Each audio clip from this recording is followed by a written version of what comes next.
And welcome to the Aaron Katzman Show. I'm your host, Aaron Katzman. We're here to speak about your life, your money, and your investments. And as always, we're coming to you from the spiritual and soon-to-be financial capital of the world, Jerusalem, Israel. If you got any questions or comments, feel free to email me at Aaron, Aaron, at lighthouse with an L, lighthousecapital.co.il.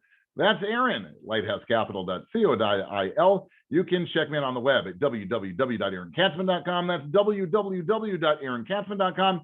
Be sure to follow me on both Twitter and LinkedIn and subscribe to our YouTube channel. I can't stress enough the importance of you subscribing to the YouTube channel. So I want to speak to you today about something that is very common that comes through my office, and that's people who receive an inheritance. And what you want to do when you receive an inheritance, you want to take a deep breath or many deep breaths. You basically don't want to do anything for a while, okay? Because you have to be smart about receiving an inheritance, and you have to be sort of strategic when you receive an inheritance. A couple of weeks ago, I got a call from a man who received a substantial inheritance.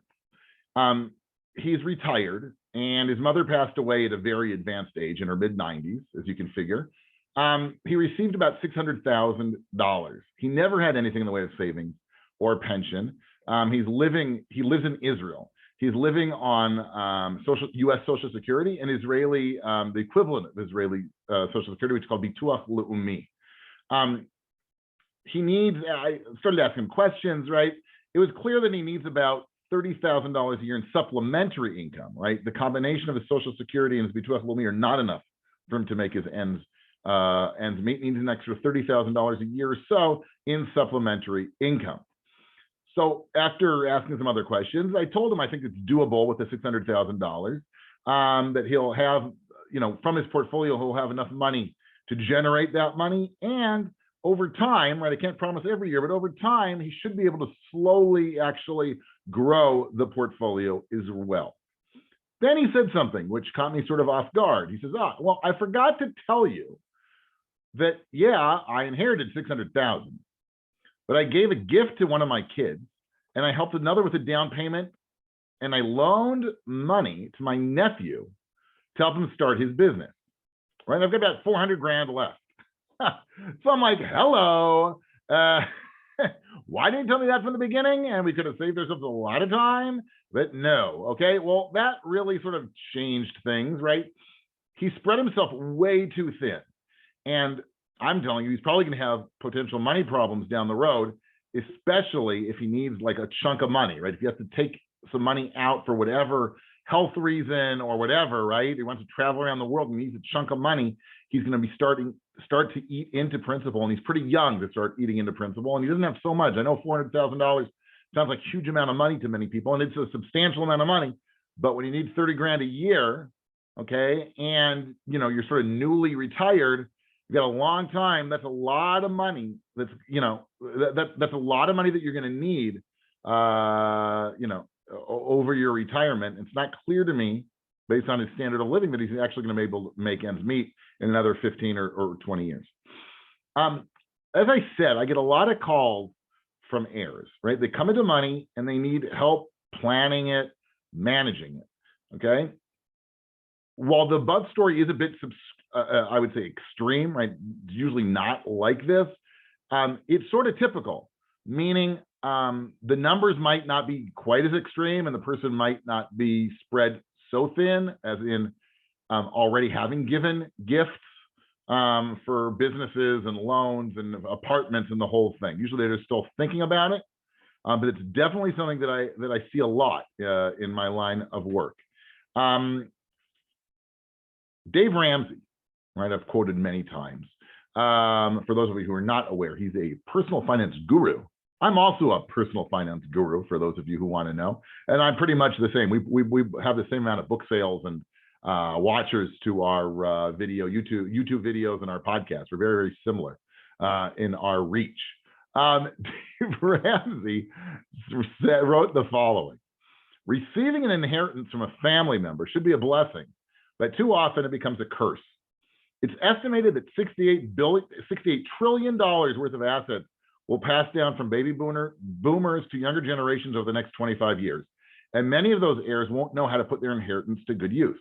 More than 1/3 of all inheritors see no change or decline in their wealth after getting an inheritance.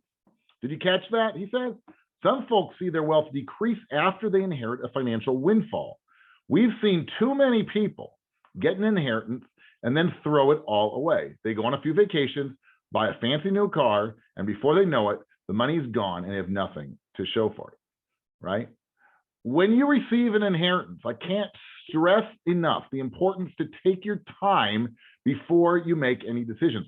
What I actually really said is, well, let's say it like this, right? You're in the midst of your grieving and you're super emotional, and generally that's not a good combination to make actually well thought out, rational decisions. What I recommend people doing is waiting a couple of months before making any decision. Okay, then in honor of the deceased, I think it's a great idea to give some of that money to charity. What better way for you to honor your family member or whoever it is who left you the money than to help out and give back to society, right? So that's step number one. What I think that you should do maybe a month in is take a pen and paper, write down what your goals are with this money. What would you like to do with this money? Put the paper away.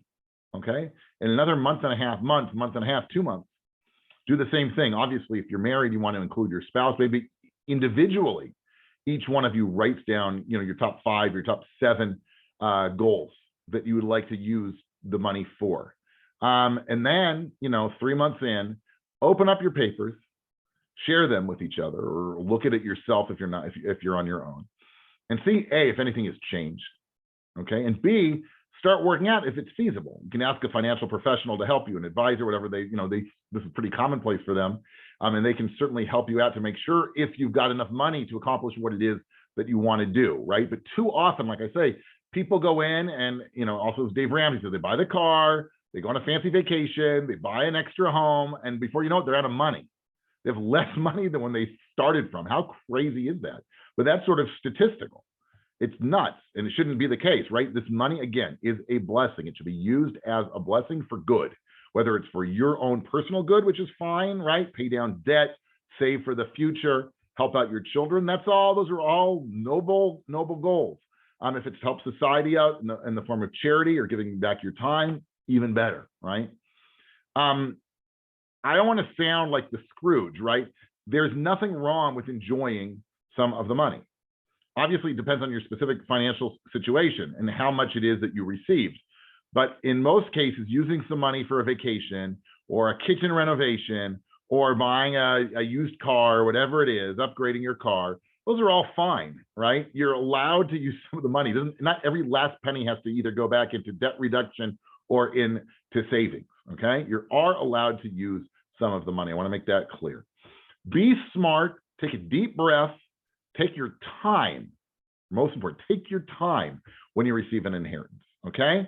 Make sure you take care of your own financial needs first before you start lending your money to all kinds of, long lost relatives who've got the next app and they just need $100,000 investment for you to make, and they're going to make a gazillion dollars, right? Don't fall for that. We've seen it too many times.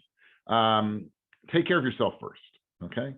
However that means. Again, does it mean paying off your debt? Does it mean saving? Does it mean investing? Does it mean buying more property? Whatever it is. Does it mean going on a vacation? Those are all things that I would define as taking care of yourself first. If you've got a little bit of extra money, you want to help out a family member in need, obviously you want to help out your children, what have you, that's cool, okay? You've been tuning in to the Aaron Katzman Show, where we speak about your life, your money, and your investments. If you got any questions or comments, feel free to email me at Aaron, AARON, at lighthousecapital.co.il. That's Aaron at lighthousecapital.co.il. You can check me out on the web at www.aaronkatzman.com. That's www.aaronkatzman.com. Be sure to follow me both on LinkedIn and Twitter. And as I can't stress enough, please subscribe to our YouTube channel. Okay, so I hope these were helpful.